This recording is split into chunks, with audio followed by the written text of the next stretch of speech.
மொழியுரிமை காக்க நின்ற முன்னோடி, மாநில சுயாட்சி எனும் மகத்தான தத்துவத்தை தந்து சென்ற சிந்தனையாளர் பேரறிஞர் அண்ணா.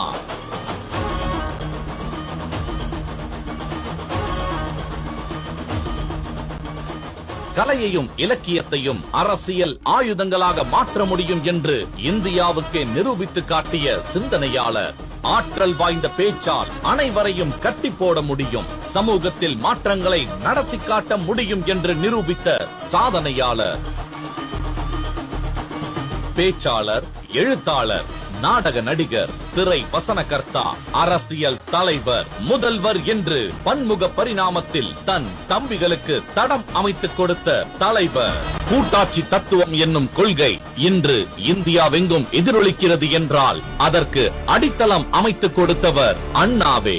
இருமொழி கொள்கையிலும் மாநிலங்கள் உரிமையிலும் இந்தியாவே இன்று ஏந்திச் செல்லும் அறிவுச் சுடர் அண்ணாதான்.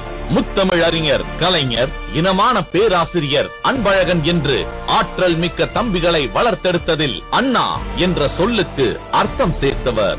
சுயமரியாதை திருமணத்துக்கு சட்டபூர்வமாக அதிகாரம் தந்து தமிழ்நாடு என்ற பெயர் இருக்கும் வரை இந்த நாட்டை அண்ணாதுரைதான் ஆள்கின்றான் என்று அன்று ஒலித்த குரல் என்றும் நம் இதயத்தில் எதிரொலிக்கிறது.